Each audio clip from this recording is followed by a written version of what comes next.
Don't get me started on Sliced Bread, a new podcast with Connor Lennon, surf journalist, and Nicholas Isaacson, revered filmmaker.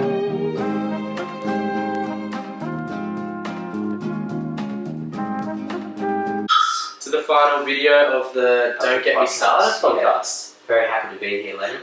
So the final podcast, we're going to be looking into how technology has changed the life of the average surfer. Mm-hmm. So kind of what I put it to you is, we'll rattle off a few things. So my first point is, what do you reckon of the overall surf reporting plethora? There's a lot of talk for and against it. So say, for instance, like, as far as the quality of like free surfing, the ability for a group of surfers or a brand even to set up a surf trip is so much easier to guarantee they're going to get like good waves. Like, you know, they can look at, you know, like a swell development, you know, as far as 2 or 3 weeks out from the trip and be like, they can kind of guess with relative accuracy where will be good. Yeah, absolutely. And so kind of rocking up and running the risk of there being no waves isn't that maybe as high as it used to be. But that's a good business enterprise, being able to know if you're going to get a good clip at the end of the day. But even still, just like the idea that there are so many available online.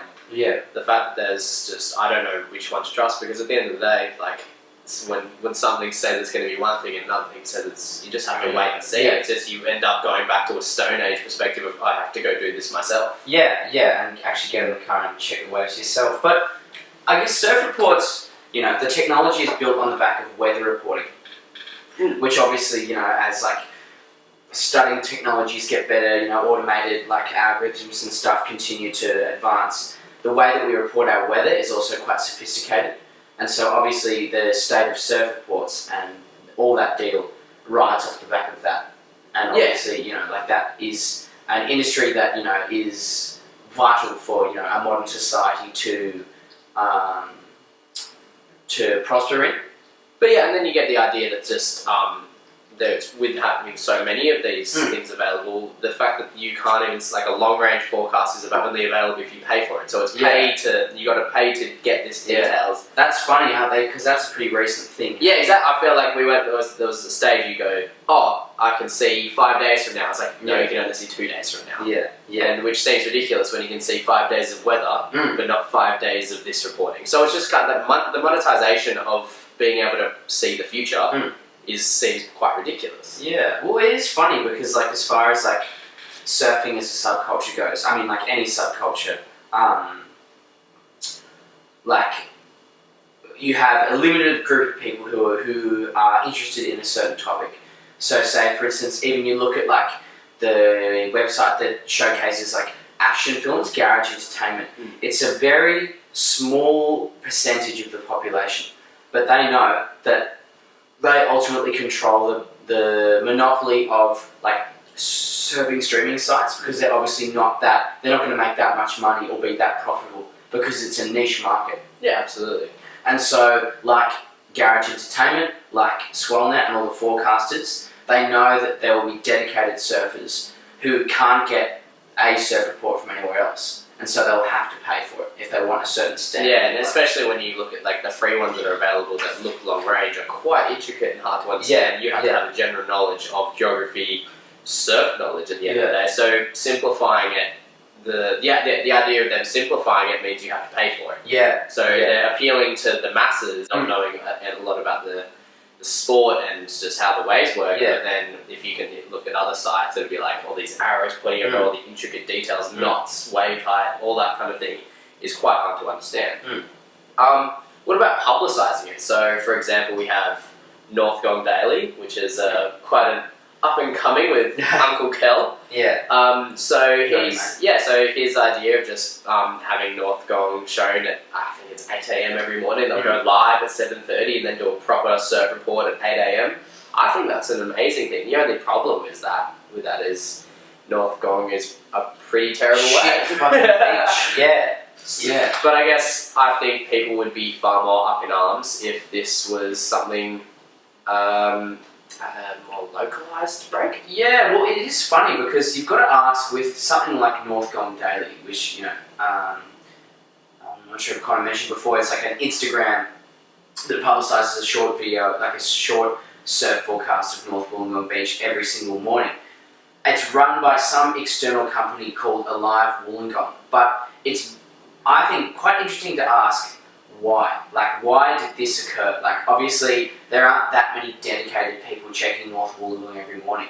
So what it looks like to me is they're kind of like, they're trying to expand into the kind of medium of social media, using something like a surf report to, like, that kind of core information for people. It'd be almost an ad campaign for that area of Wollongong. Because if you just did a full turnaround, that doesn't represent what Wollongong looks like. Yeah. We've got peppies on the beach there. It's like kind of just almost a Gold Coast kind of market. The surf's paradise of the Gold. So finally, with how technology has changed for the average surfer, what do we think of YouTube tutorials of surfing? I think they're a kind of double-edged sword, because I guess half of surfing is being a kook, like getting respect around your break and watching your peers do it. Like, it's very much like there's a lot of community in like learning surfing. And so I think it represents the kind of beginning of, and you know, whether or not it becomes, you know, like a mass sport, which a lot of people throw around the idea that, you know, oh, you know, surfing's going to become this and that, and it's going to just become mass populated. But in reality, like, it could go either way. But I feel like online content, like teaching surf maneuvers, is definitely like a big step away from the kind of original, probably, community structure of surfing. Well, yeah, it could almost create, and it is moving away from the very tight community. But wouldn't that almost be creating a massive community? Yeah, like that just creates almost a global network of people like who can get into the surfing, and I reckon that is something that should be far more shared. Encouraged. And that's, I mean, that kind of stems into the next topic of just the idea of like YouTube tutorials moving into like surf fitness online. So that's a whole another thing. It's like this whole niche market of targeting specific types of fitness can just be accessed online. So you can get better at surfing or better at any sport through these online mediums. Yeah,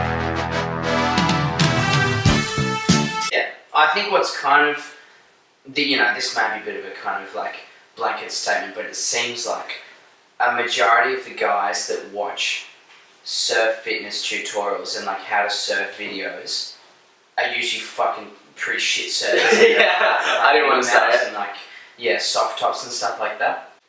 But yeah, I guess that about wraps it up. I hope you guys enjoyed the podcast. This has been the final one in video format, just to see how we interact. Yeah. But thank you for listening. Cheers, mate. So hungover.